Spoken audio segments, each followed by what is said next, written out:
Um submarino fantástico, diferente de tudo que já foi concebido. Uma missão misteriosa de vingança de um homem sem nome. Uma viagem submarina a um mundo secreto. O livro mais profético de Júlio Verne. 20.000 léguas submarinas.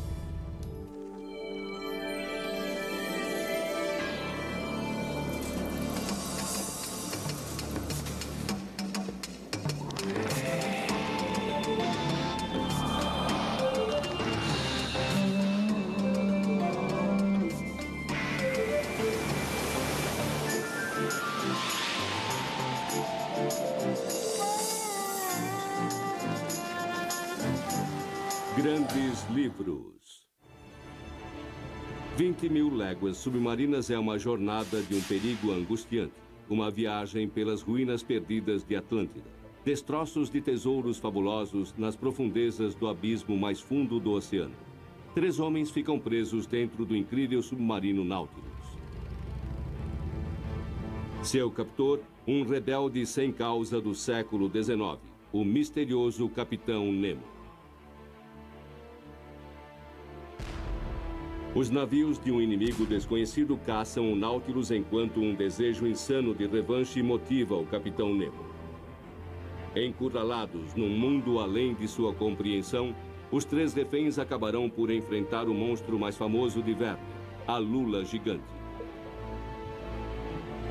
Porém, os terrores de sua viagem são recompensados pela jornada épica que o aventureiro submarino Nemo os força a experimentar. Uma viagem às profundezas que, na verdade, seria uma jornada à exploração futura do fundo do mar. Os poderes proféticos de Verne fizeram dele o pai da ficção científica e transformaram sua história em um dos livros mais vendidos de todos os tempos. Did this man have a magic mirror? Did he look into the future and see what was actually going to happen? It must have been a fabulous ride to go on with him, the beginning of science fiction. Almost every commercial aspect of underwater exploration was foreseen in this book. It's absolutely amazing. First of all, submarines, self-contained underwater breathing apparatus, scuba. Aquaculture, shipwreck exploration. It was really almost a Da Vinci kind of prophecy.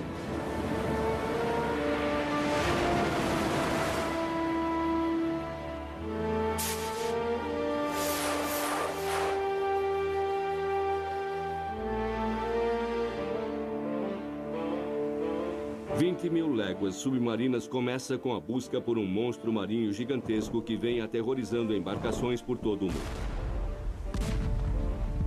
Caçado por uma fragata norte-americana, o monstro finalmente aparece no norte do Pacífico. A criatura é imune aos arpões e canhões dos navios. Ela ataca a fragata e arremessa 2 civis para fora da embarcação. 2 homens, um professor e seu criado, cujas vidas são modificadas para sempre. Eles lutam durante horas em águas iluminadas pela lua sem saber se o monstro ou o mar vão vencê-los antes. Finalmente, eles avistam o que parece ser uma pequena ilha à frente. Eles são salvos, mas é pelo monstro que os mandou com toda a força para dentro do mar. Uma fera de metal mecânica e elétrica, o fantástico submarino Nautilus. Muitos de nós achamos que já conhecemos sua viagem através da mais famosa adaptação, o clássico filme de Walt Disney de 1954.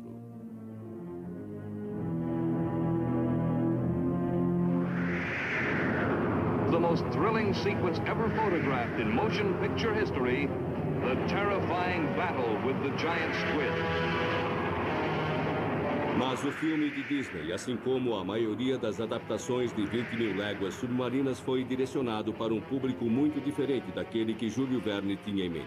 It wasn't written for children, it was written for adults who were exposed to this exotic world that Verne introduced them to. But I don't think it was a children's book by any means. Frequentemente mal traduzido do francês, até mesmo o título do romance é mal interpretado. 20.000 léguas são cerca de 60.000 milhas marítimas, medida não da profundidade que o submarino atinge, mas da distância que os prisioneiros viajarão. Com suas visões aguçadas sobre o futuro, das viagens de avião às viagens espaciais e serviços de notícia como os da internet, as ideias proféticas de Verne se tornariam realidade cerca de um século mais tarde. E em nenhum outro lugar as profecias foram mais precisas do que em 20.000 léguas submarinas. Como um livro publicado há mais de 130 anos conseguiu prever tanto? He opened up the ocean in a dream form and perhaps triggered a lot of curious people to go and see for real what's there. O amor de Verne pelo mar começou na infância. Nascido e criado na cidade francesa de Nantes, na costa do Atlântico, Júlio e seu irmão Paul partilhavam o sonho de viajar pelo mar. Porém, enquanto Paul cresceu e se alistou na marinha mercante, seu pai tinha planos diferentes para Júlio.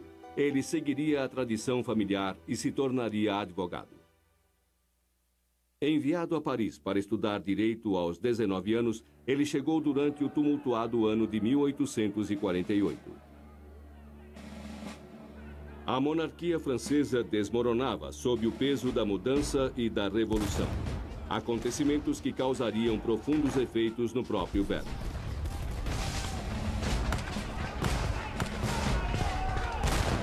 Jules Verne's move to Paris in his 20s, ostensibly to study law, was the great break in his life. That was the moment when he started to discover himself as a writer. In fact, he fell in with the Bohemian set. He was the classic starving artist in many ways, but in this milieu, he found himself. O jovem Verne decidiu tornar-se escritor, mas o sucesso demorou a chegar. Ele batalhou sozinho durante anos como dramaturgo até que finalmente começou a escrever romances. O resultado foi uma sucessão de livros com grande vendagem. Logo, Júlio Verne tornou-se o escritor mais popular do mundo.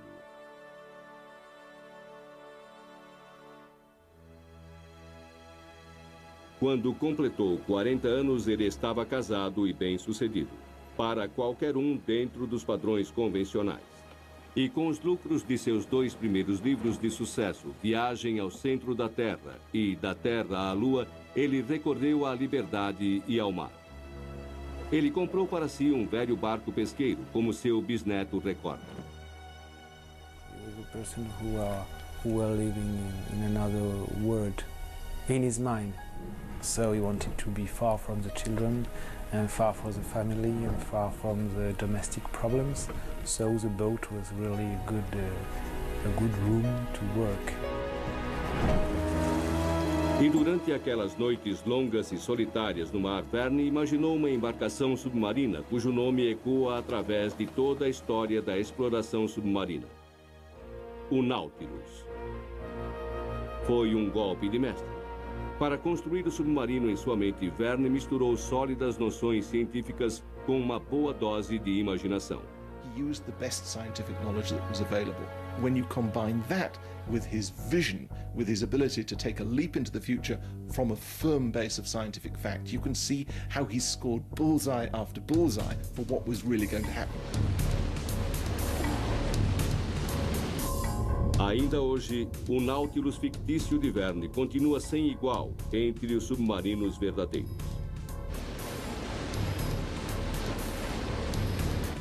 Os capitães Nemo amadores de hoje conseguem estudar as profundezas em confortáveis células turísticas, mas a exploração das profundezas foi de fato um dos maiores desafios do século. Mas foi só em 1933, cerca de 60 anos depois que o romance de Verne foi publicado, que Regan Beebe e Otis Barton realmente começaram a se aproximar vagamente das profundezas que o Nautilus havia atingido na ficção. Mergulhada no oceano próximo às Bermudas e segura por um cabo de aço, a batisfera de Beebe bateu o recorde incrível de 800 metros abaixo da superfície, revelando a cada centímetro um reino misterioso, tão inacreditável quanto Verne havia descrito. Today this may seem like nothing. But imagine being the first person ever to assault those depths and take those pressures and the darkness. And for all he knew, there was an animal down there big enough to swallow that thing and crunch it for breakfast. O ponto mais fundo do oceano só foi alcançado em 1960, quando o Trieste submergiu até incríveis 10.900 metros de profundidade na Vala Mariana, no Pacífico. 2.100 metros mais profundo do que a altura do Monte Everest. Mais de 1 tonelada de pressão espremia cada centímetro quadrado do casco de titânio do Trieste. I mean, it was the bravest thing it's possible to imagine. Why don't we just lower this thing 7 miles down into the ocean and see what happens and see what you can see down there? It's quite an extraordinary thing. And I'm sure presaged by 20,000 Leagues Under the Sea. Mas o Nautilus de Nemo ia mais fundo. Ninguém sabia qual era realmente a profundidade do oceano. Verne estimou que fosse de cerca de 14.500 metros, e ele encheu o fundo do mar com gigantes do passado primordial. Criaturas que um prisioneiro do Nautilus tinha sonhado em ver. O professor Aaron Axe, especialista em biologia do fundo do mar. Aaron Axe, o narrador da história, foi baseado no próprio Verne. E, de fato, o autor posou como o professor para as ilustrações originais do livro. Sempre ao seu lado, seu fiel criado, Conselho. Porém, estes dois homens não foram os únicos prisioneiros do Nautilus. O arpoador de seu navio, Ned Land, também foi arremessado ao mar e resgatado pelo Nautilus. O professor, seu criado e o marinheiro encontram-se trancados em um porão de aço, diferente de tudo o que já tinham visto. Um membro silencioso da tripulação serve-lhes uma refeição nutritiva, porém estranha, que lhes fornece as primeiras pistas sobre a milagrosa nave que lhes serve de prisão. A letra N e o lema em latim, mobilis in mobile, móvel em um elemento móvel. Entretanto, Ned Land não está convencido da aparente hospitalidade de seus sequestradores e ataca um membro da tripulação numa tentativa afoita de obter liberdade.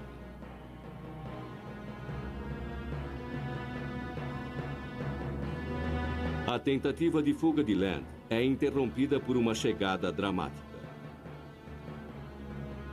A primeira aparição do Capitão Nemo, o contramestre do Nautilus. A condição de Nemo é simples. Os 3 homens são seus convidados, livres para andarem pelo submarino o quanto quiserem, contanto que jamais deixem a embarcação. A busca pela liberdade torna-se o lema mais importante do livro. É uma tarefa que acaba revelando a intimidade de cada personagem.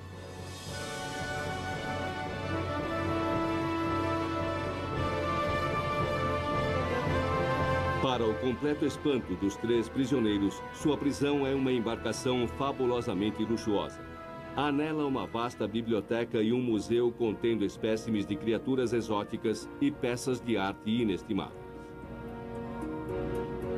Uma cadeia submersa que fornece uma visão rara de um reino que nenhum ser humano havia visto antes. Nemo avisa seus convidados.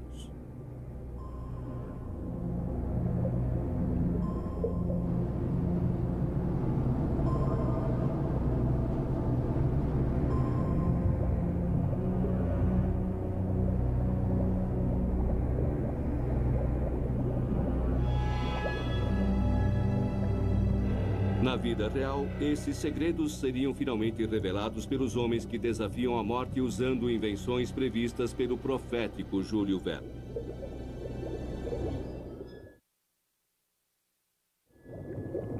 Todos os anos, milhões de pessoas mergulham em um mundo desconhecido, atraídos pelos silenciosos mistérios desse mundo. Um lugar rico em vida e com inúmeras possibilidades de aventura. Este é o reino trazido pela primeira vez à vida há 130 anos por Verne em seu 20.000 léguas The submarino. general population of the day had no idea about the oceans, really. Most people didn't know how to swim. Most people certainly had never been underwater.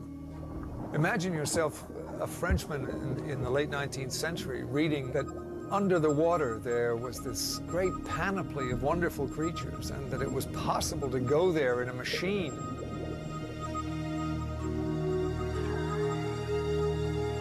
Feito em 1916, apenas uma década depois da morte de Verne, este filme sobre as 20.000 léguas foi o primeiro grande espetáculo com efeitos especiais no cinema antigo. O maior triunfo foi o famoso grupo de caça submarina do livro, uma cena que exigiu técnicas revolucionárias que incluíram a primeira filmagem submarina já realizada. Mas o legado de Verne fez mais do que inspirar diretores de cinema. O grupo de caça submarina apresentou uma ideia revolucionária, mergulhadores que conseguiriam um dia nadar nas profundezas, independentes dos cabos de respiração que os conectavam à superfície. Atualmente, esses trajes antigos de mergulho se tornaram artigos valiosos, principalmente na terra natal de Verne, a França, com uma antiga tradição na história do mergulho.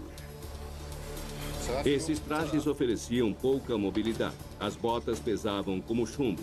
Eram feitos de lona maciça e capacetes característicos de metal que recebiam ar de uma bomba na superfície.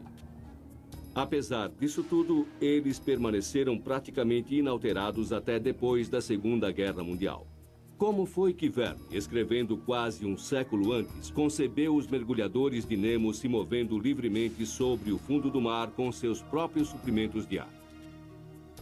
Verne baseou suas ideias nisto. Equipamentos criados para resgate em minas inundadas com a surpreendente novidade: tanques de ar autônomos. Transformado por sua imaginação em trajes de mergulho no fundo do mar, o protótipo fictício de Verne se tornaria o santo graal da arte do mergulho por décadas futuras. Isso finalmente tornou-se realidade 70 anos mais tarde, com a invenção do cilindro de mergulho por Jacques Cousteau em 1942. Assim como Nemo, Cousteau e seus filhos encontraram o fundo do mar coberto com riquezas do passado. I remember as a kid in 1954, we were going down to 150 feet and we would dig out potteries which were 2,000 years old, jars which were still sealed with cork and lava. And we were able to remove all that and find the wine which it contains, which was 2,000 years old. And as a kid, I drank 2,000 years wine. It was completely disgusting, but it was a historical moment for me.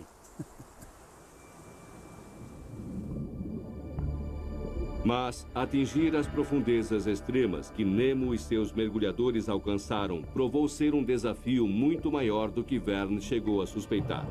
A pressão extrema e a necessidade de longos períodos de descompressão significam que a única maneira de se ter acesso fácil às profundezas seria fazê-lo com submarinos ou submersíveis, levando sua própria atmosfera com você.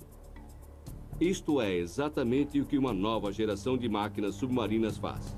Máquinas que teriam fascinado Júlio Verne.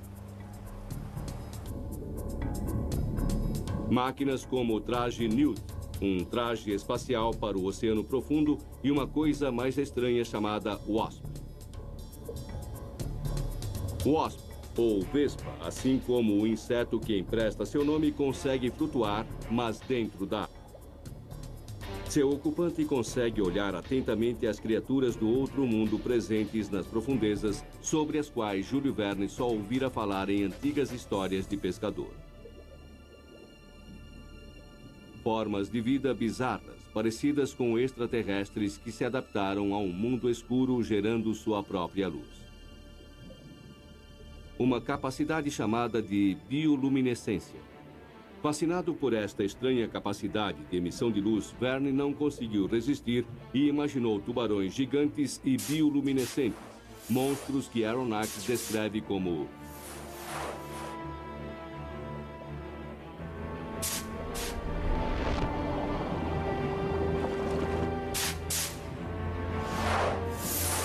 Apesar dos tubarões bioluminescentes dificilmente serem os comedores de homens da imaginação de Verne, eles existem de verdade. E a curiosidade de Verne por este poder estranho de emitir luz mostra sua fantástica habilidade de perceber um assunto científico importante muito antes de qualquer pessoa. Visões inacreditáveis tornaram-se um hábito para os 3 prisioneiros a bordo do Nautilus. Até mesmo o submarino é uma maravilha. É um ambiente autossuficiente e independente.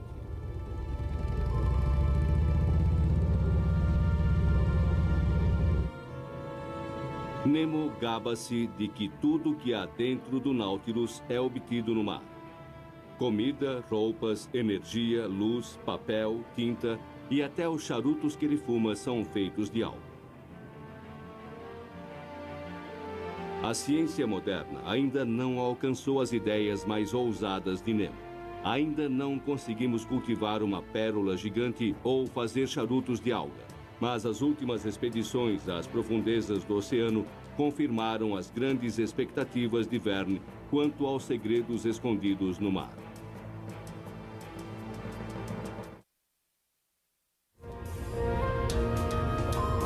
Os 3 prisioneiros do Capitão Nemo em 20.000 léguas submarinas logo descobrem que ninguém a bordo do Nautilus sofre a mais leve doença.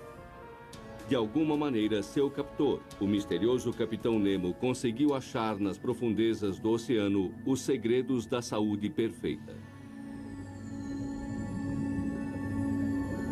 Segredos que agora são pesquisados no Instituto Oceanográfico de Harbor Branch, na Flórida. Foram descobertas formas de vida oceânicas a incríveis 900 metros abaixo da superfície que podem ser um benefício vital na luta contra o mais antigo inimigo da humanidade, a doença. Assim como plantas na superfície, os invertebrados das profundezas contêm compostos químicos únicos com curas em potencial até dos nossos mais resistentes assassinos. Most of the research we're doing right now is aimed at finding things to treat cancer. We have a compound that we expect to go into human clinical trials in about another year. Entretanto, essa pesquisa, além dos benefícios, apresenta riscos. There actually are marine natural products which do cause cancer, and so you want to make sure that you don't give yourself cancer while you're trying to cure cancer. That would be kind of defeat your purpose, I guess. The sea is absolutely chock full of viruses. It's full of microorganisms. What one thinks of as clear, beautiful seawater is alive with microorganisms. And in many cases, these viruses are lethal, not necessarily to human beings, but there are long histories of viruses that are killing off seals and sea lions and dolphins, and largely, I think, as a function of human interference.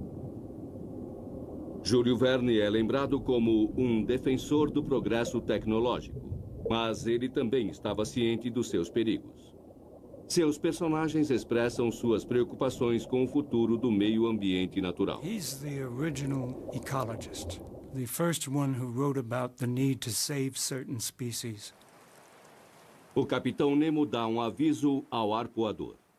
I cannot condone these murderous pastimes. By destroying the Antarctic whale, inoffensive and good creatures that they are, you and your fellows have committed damnable actions. Embora sendo um protetor confesso dos mares, Nemo tem um lado bastante obscuro, que é descoberto pelos 3 companheiros na costa da Austrália.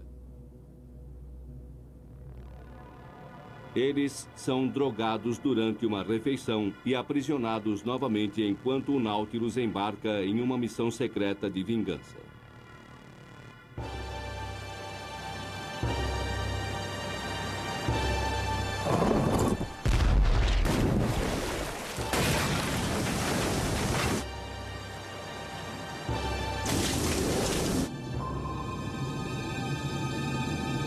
Horas mais tarde, Aronnax desperta de seu estado letárgico para ajudar um tripulante ferido. Tarde demais. O tripulante é enterrado em um túmulo de coral muito bonito. Uma vítima de uma guerra particular sobre a qual Nemo se recusa a falar. Determinado a saber mais, Aronnax entra sorrateiramente no quarto de Nemo, onde encontra fotos de heróis revolucionários. Mas ele não descobre nada sobre a busca de Nemo, e nem o leitor.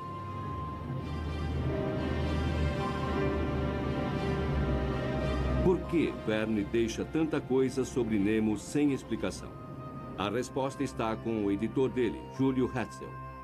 A primeira versão de Verne para Nemo era de um polonês que luta pela liberdade, um homem levado ao exílio depois da derrota de seu país e o assassinato de sua família pelos russos. Mas o editor rejeitou totalmente a ideia. And Hetzel pointed out, if we publish the book as you've written it, we'll both go to jail. Because Napoleon III has signed a pact with the Tsar, a treaty of friendship. You start criticizing the Tsar of Russia. Napoleon III turns to us and say, you are humiliating my ally. What do you think, Jules? Should we put this book away in a drawer, or are you prepared to make some changes to get a bestseller? Nessas circunstâncias, Verne é obrigado a fazer de Nemo uma figura mais distante e misteriosa. No final, a mudança criou o segredo do encanto do capitão. In Nemo, he did develop an archetype of the brooding, slightly Byronic hero, the man with a deep and wounded past, the man of steely resolve. And in some ways, the less we know about Nemo's inner depth, the more we speculate, the more we're drawn into who is this man, what really makes him tick. O motivo que fez Nemo abandonar a superfície permanece desconhecido. Sabemos apenas que seu amor pelo mar é motivado por um passado trágico e um desejo ardente de liberdade.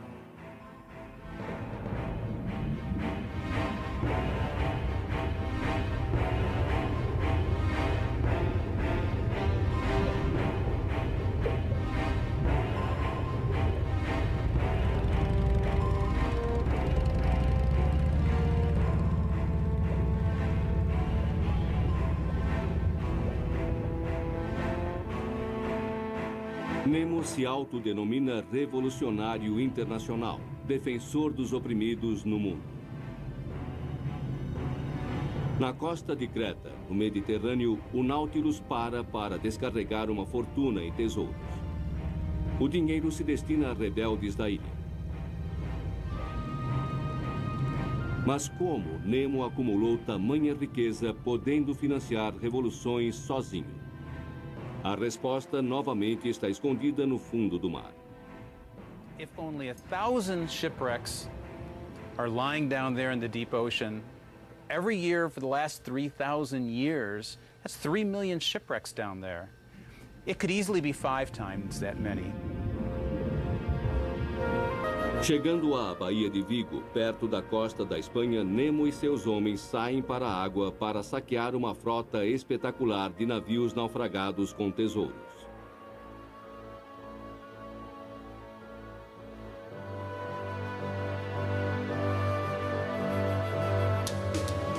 Mergulhadores sempre enfrentam grandes perigos quando exploram destroços antigos, mas hoje em dia a maior parte do trabalho submarino é feito por veículos operados por controle remoto. Nas águas traiçoeiras da Baía de Vigo, a região fictícia de caça ao tesouro de Nemo, exploradores de verdade já fizeram descobertas surpreendentes. The Tortuga shipwreck went down in 1622, so it's not too far off from the Vigo Bay shipwreck that Nemo used to fund his operations. When you read Jules Verne's account of them working and moving things around, it's not too different than what happens now, but we do it with an ROV instead of the divers. And it's a very dangerous occupation. When you put divers down, there's always a chance that one won't come back. A localização de um naufrágio promissor pode levar anos, mas quando os veículos operados por controle remoto encontram algo, como Nemo fez, eles literalmente fazem fortuna. A standard Spanish galleon of the period may have been carrying 1 million pesos of treasure, which today could be worth $50 million, it could be worth $400 million. Os exploradores de naufrágios de hoje deixariam Júlio Verne empolgado. Eles combinam a aventura da caça ao tesouro com a vital pesquisa arqueológica. e é para o maior de todos os sítios arqueológicos submersos que Nemo leva em seguida seus 3 prisioneiros. A localização secreta da cidade perdida de Atlântida.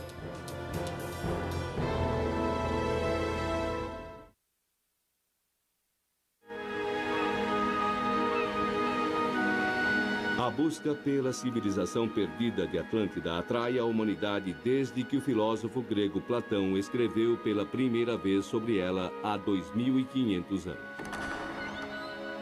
Mas para milhões, a fabulosa cidade afundada foi apresentada pela primeira vez às suas imaginações pelo romance de Júlio Verne, 20.000 léguas submarinas. O capitão Nemo descobre Atlântida no meio de sua jornada de 20.000 léguas submarinas ao redor do mundo.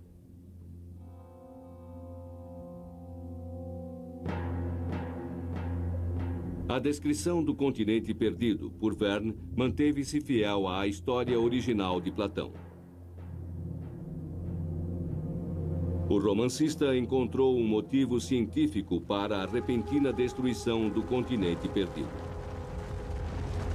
Ao localizá-lo numa região de vulcões submarinos, sua descrição foi tão convincente que alguns estudiosos logo começaram a dizer que Atlântida estava realmente enterrada nos espinhaços vulcânicos do Atlântico Central. Sem querer, Verne transformou uma obscura lenda grega em uma verdadeira mania, dando início a uma busca obsessiva que nos acompanha até hoje.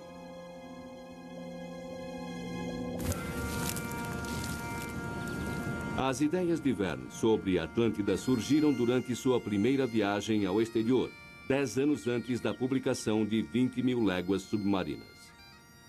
Ele estava na Escócia, país de origem da família de sua mãe. Ele escalou um vulcão extinto até o topo, o Arthur's Seat, e observou a cidade de Edimburgo. Ele foi atingido por uma inspiração: Atlântida.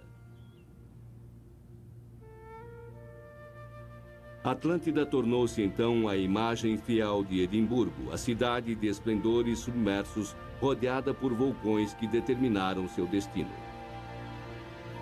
A visita à Escócia também deu a Verne outra ideia para 20.000 léguas. Ele encontrou lá o nome de seu personagem principal em um lema de um castelo em Edimburgo: Nemo me impune lacessit. Palavras latinas para ninguém me ataca sem retaliação. Nemo significa ninguém, homem algum. A Escócia surtiu mais um efeito para o romance que se desenvolvia lentamente na mente do escritor. Em uma noite tempestuosa, enquanto ele explorava a costa escocesa, Verne se perdeu e chegou acidentalmente a uma majestosa herdade nobre. O escritor foi convidado a entrar. O que ele viu ali dentro tornou-se mais tarde o pródigo interior do Nautilus.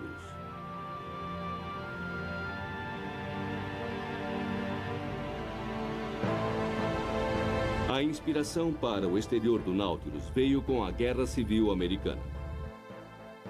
Em 1864, Verne mal tinha começado a escrever seu romance. Desesperados para impedir a superioridade nortista no mar, os confederados construíram um submarino verdadeiro chamado de Hunley. Mas depois de afundar 3 vezes durante os testes, ele explodiu em sua primeira viagem.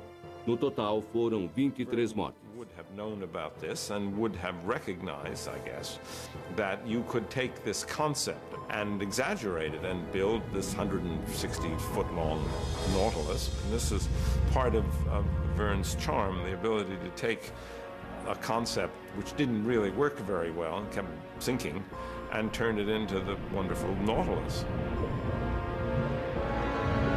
O nome Nautilus significa ninfa do mar. A graciosa Nautilus da biologia marinha usa câmaras de ar para controlar sua profundidade no oceano. Com o passar dos anos, ela deu seu nome a muitos submarinos de verdade.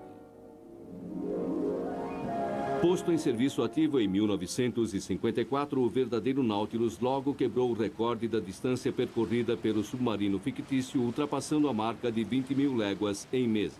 We accomplished so many firsts that they became routine.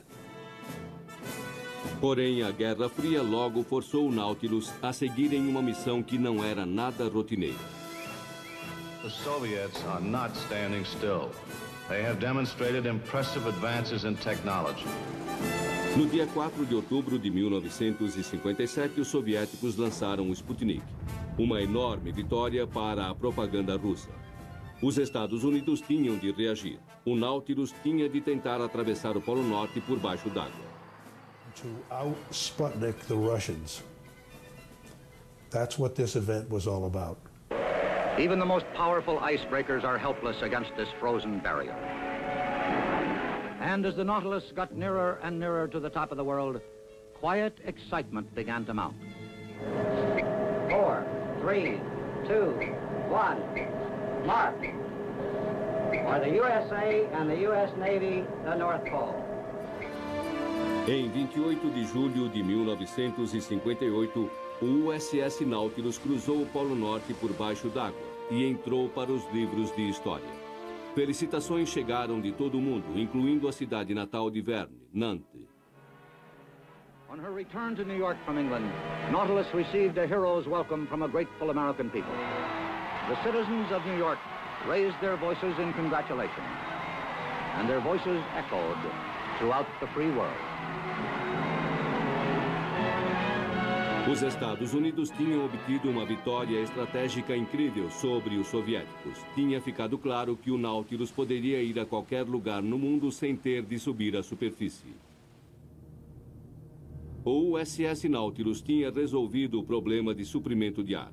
Ele podia gerar oxigênio a partir da água que o circundava, enquanto que, para o Nautilus fictício, esse era seu tendão de Aquiles. Um fato que seria descoberto entre as camadas de gelo no Polo Sul. A região antártica era quase que completamente desconhecida na época de Verne. Parecia até parte de um outro mundo, e assim era um lugar ideal para que Nemo finalmente subisse para a terra firme e onde ele revela sua enorme vaidade. O homem que se opõe a todos os impérios não resiste à tentação de levantar uma bandeira própria, um sinal de seu poder sobre o continente indomado. Mas Nemo paga o preço de sua arrogância, e em sua viagem de volta o Nautilus fica preso embaixo do gelo. Incapacitado de subir à superfície, o suprimento de ar vai se acabando. Aronnax desmaia, perdendo sua consciência. Para muitos de nós, a ideia de ficarmos presos em um submarino submerso é uma das piores formas de morrer, a maior das claustrofobias. Para quem está dentro de um submarino, este pesadelo é sempre possível, desde as muitas mortes dos pioneiros em submarinos até a recente tragédia com o submarino russo Kursk, que afundou em agosto de 2000, levando consigo todos os seus 118 tripulantes. Felizmente para Aronnax e seus companheiros, Nemo consegue o impossível. Atravessa o gelo, atingindo a liberdade do mar aberto. Libertados de seu túmulo gelado, o ar puro retorna ao Nautilus. A vida real é raramente tão misericordiosa. Em resposta a tais desastres em potencial, alguns afirmam que o futuro da exploração submarina pertence não aos vulneráveis submersíveis, mas à nova geração de veículos e robôs controlados remotamente. Mas será que até mesmo estas máquinas esperam descobrir o último monstro submarino desconhecido, a Lula Gigante, uma criatura imortalizada na imaginação do público por Júlio Verne?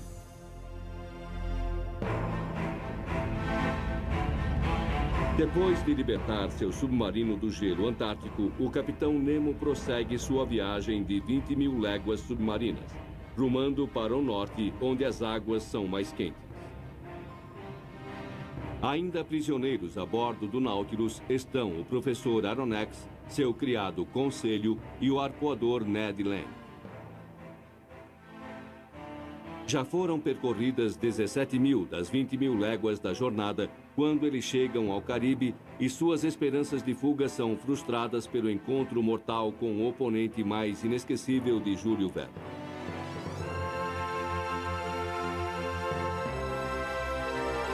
imagem criada por Verne de uma lula gigante, feroz predadora com gosto pela carne humana, moldou nossa visão da criatura desde então.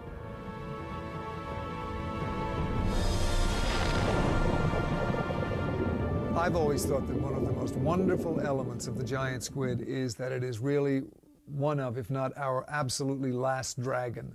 The last monster that we know exists but have never seen. A maior carcaça de lula a ser encontrada em terra firme tinha 17 metros. É quase certo que há espécimes muito maiores vivendo em profundidades ainda não atingidas. Apesar de sua reputação terrível, a lula gigante pode não ser o monstro que Verne retratou. Os cefalópodes como a lula estão entre os animais mais extraordinários do mar. A lula gigante tem um cérebro enorme, os maiores olhos do reino animal e a habilidade de manipular objetos. Na verdade, ela compartilha vários traços que tornaram os seres humanos a espécie dominante em nosso planeta. A grande inteligência da lula não permitiu que chegassem a ter uma civilização desenvolvida no fundo do mar. Elas não são rivais significativos para a humanidade, pelo menos por enquanto. Porém, para os personagens de Verne, a lula é o maior perigo do oceano.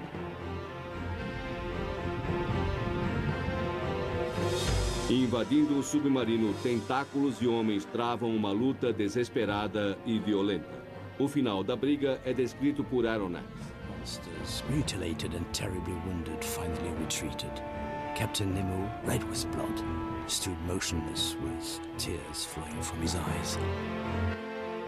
Nemo está prestes a descobrir que seu inimigo mais formidável não era, na verdade, o monstro, e sim os demônios de sua própria alma vingativa. O Nautilus navega mais uma vez em direção à Europa. Mas no Atlântico, o submarino encontra um navio de guerra. É o inimigo sem nome de Nemo. Imediatamente o capitão é consumido por sua ira. Ele acerta em cheio o navio, afundando-o brutalmente, matando todos dentro dele. É um espetáculo sombrio que Aronnax testemunha em primeira mão. Este é o começo do fim. Nemo é dominado por seu remorso. Ele se retira para seu quarto, acabado, chorando sobre as fotos de sua família perdida. Nemo has finally realized that revenge doesn't get you anyplace. You set out to punish the atrocity maker and you become one yourself. And I think that's what Captain Nemo realizes at the end. O Nautilus se torna um navio fantasma. O único sinal de vida vem do som sinistro do órgão tocado por Nemo no meio da noite. Depois de 7 meses no mar, está claro agora para os 3 prisioneiros que chegou a hora de fugir, custe o que custar. A embarcação sobe à superfície na costa da Noruega, e Aronnax percebe que o submarino está em uma rota suicida na direção do lendário remoinho Maelstrom. Os 3 companheiros se agarram a um pequeno barco a remo em uma última e desesperada tentativa de liberdade. Diante de seus olhos, o submarino é tragado para o centro do Maelstrom. As últimas palavras de Nemo ecoam nos ouvidos de Aronnax. God Almighty! Enough! Enough! Enough!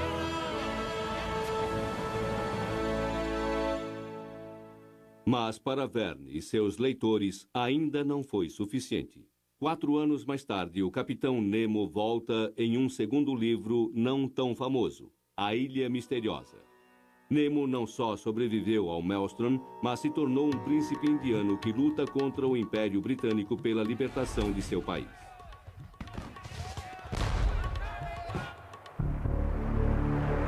A embarcação de Nemo, assim como seu capitão, parece ter a habilidade de mudar com o tempo. No início do século XXI, o Nautilus foi reformado mais uma vez. This luxury vessel cruises 1,000 feet under the sea at 15 knots, sleeps 11, and is sufficient for transatlantic crossing. E os paralelos não param por aqui. We have one client that's interested in having us build them a submarine that would go around the world underwater. They would like to retrace portion of the Nautilus's route 20,000 Leagues Under the Sea. Some of our buyers certainly sort of act like Captain Nemo. They tend to be very secretive, and we're not allowed to release their names, and nor any sort of footage related to what they have. Inspirações passadas, presentes e futuras para as explorações submarinas, o reservado Capitão Nemo e seu submarino ainda são os ícones mais persistentes dos mares.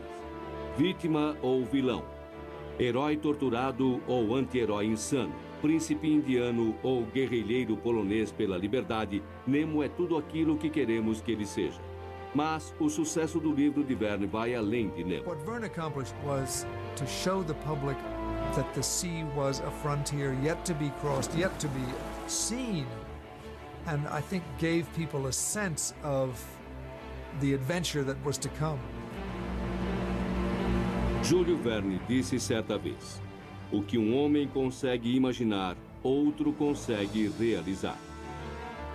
Nos 130 anos posteriores à primeira publicação do conto de Verne, já inventamos os submarinos e as tecnologias de mergulho que ele poderia apenas ter imaginado. Ele descobriu que aquele mundo inóspito e sem ar muito abaixo da superfície fervilha de vida. 20.000 léguas submarinas. Um livro cujas profecias ainda nos inspiram. Versão brasileira, Clone.